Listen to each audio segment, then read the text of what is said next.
കണ്ണൂരിലെ കരിങ്കൊടി പ്രതിഷേധത്തിനിടെ ഉന്തിലും തള്ളിലും പെട്ടാണ് കഴുത്തിന് പരിക്കേറ്റതെന്ന് ആരോഗ്യമന്ത്രി വീണ ജോർജിന്റെ മൊഴി. ആയുധം ഉപയോഗിച്ച് കഴുത്തിന് പരിക്കേൽപ്പിച്ചെന്നായിരുന്നു ഗവൺമെന്റ് പരാതി. എന്നാൽ കഴിഞ്ഞ ദിവസം മന്ത്രി നൽകിയ വിശദമായ മൊഴിയിലാണ് പരാതിയിൽ നിന്നും വിരുദ്ധമായ കാര്യങ്ങളുള്ളത്. അർജുൻ കല്യാടുണ്ട് വിശദാംശങ്ങൾ നൽകാൻ. അർജുൻ, എത്രത്തോളം വിവാദമായ വിഷയമാണിതെന്നുള്ളതാണ്. ഇതിലിപ്പോൾ ഈ ആയുധം ഇപ്പോൾ എവിടെ പോയി?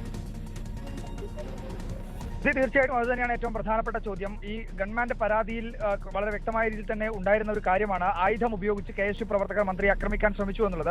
അതിന്റെ ഭാഗമായിട്ടാണ് വധശ്രമം ഉൾപ്പെടെയുള്ള വകുപ്പുകൾ ചുമത്തിക്കൊണ്ട് കേസെടുക്കുകയും KSU പ്രവർത്തകർ അതിന്റെ ഭാഗമായി തന്നെ റിമാൻഡിലാവുകയും ഏകദേശം 15 ദിവസത്തോളം ജയിലിൽ കഴിയുകയും ചെയ്തിട്ടുള്ളത്. എന്നാൽ ഇപ്പോൾ മന്ത്രി മൊഴി നൽകിയിരിക്കുന്നത് ഉന്തിലും തള്ളിലും ഇടയിലാണ് തനിക്ക് പരിക്കേറ്റത് എന്നുള്ള കാര്യമാണ്. അവിടെ മന്ത്രി ആയുധം ഉപയോഗിച്ചതുമായി ബന്ധപ്പെട്ടുകൊണ്ടുള്ള കാര്യങ്ങൾ അല്ലെങ്കിൽ അത്തരം ഒരു പരാമർശങ്ങൾ ഈ മൊഴിയിലില്ല എന്നുള്ളതാണ് ഏറ്റവും പ്രധാനപ്പെട്ട കാര്യം. അതായത് ഈ ഗവൺമെന്റ് നൽകിയിട്ടുള്ള പരാതിയും മന്ത്രിയുടെ മൊഴിയും തമ്മിൽ പരസ്പര വിരുദ്ധമായിട്ടുള്ളതാണ്. ഗവൺമെന്റ് പറയുന്നത് ആയുധം ഉപയോഗിച്ച് ആക്രമിച്ചു എന്നുള്ളത്, മന്ത്രി പറയുന്നത് ഉന്തിലും.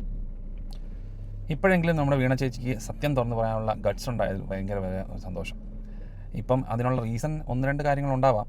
ഒന്നെന്ന് പറഞ്ഞാൽ ഇനിയിപ്പം മന്ത്രിസ്ഥാനവും അല്ലെങ്കിൽ MLA സ്ഥാനവും ഒന്നും ഇല്ലാതെ സാധാരണക്കാരെ പോലെ ജീവിക്കേണ്ട ഒരു അവസ്ഥയുണ്ടല്ലോ, അതുകൊണ്ടായിരിക്കാം മെയിനായിട്ട്.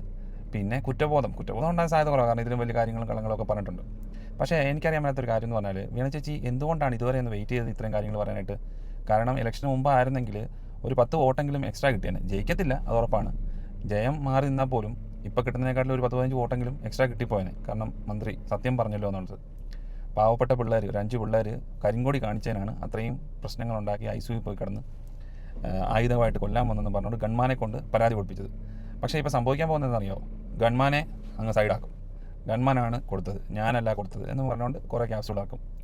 എന്താണേലും ഇതൊക്കെയാണ് നമ്മുടെ നാട്ടിൻ്റെ അവസ്ഥ. വെറും പാവങ്ങളായിട്ടുള്ള 5 പിള്ളേരെ 15 ദിവസത്തോളം ജയിലിലിട്ടു ഈ ഒരു റീസണിൻ്റെ പേരിൽ. അന്ന് തന്നെ മുഖ്യമന്ത്രി ഉൾപ്പെടെയുള്ള നേതാക്കളെല്ലാം പോയി കാണാൻ പോയി. അതായത് ഉന്തും തള്ളിൽ കഴുത്തിന് പരിക്കേറ്റ ഒരാളെ കാണാനായിട്ട് പോയെന്നുള്ളതാണ്.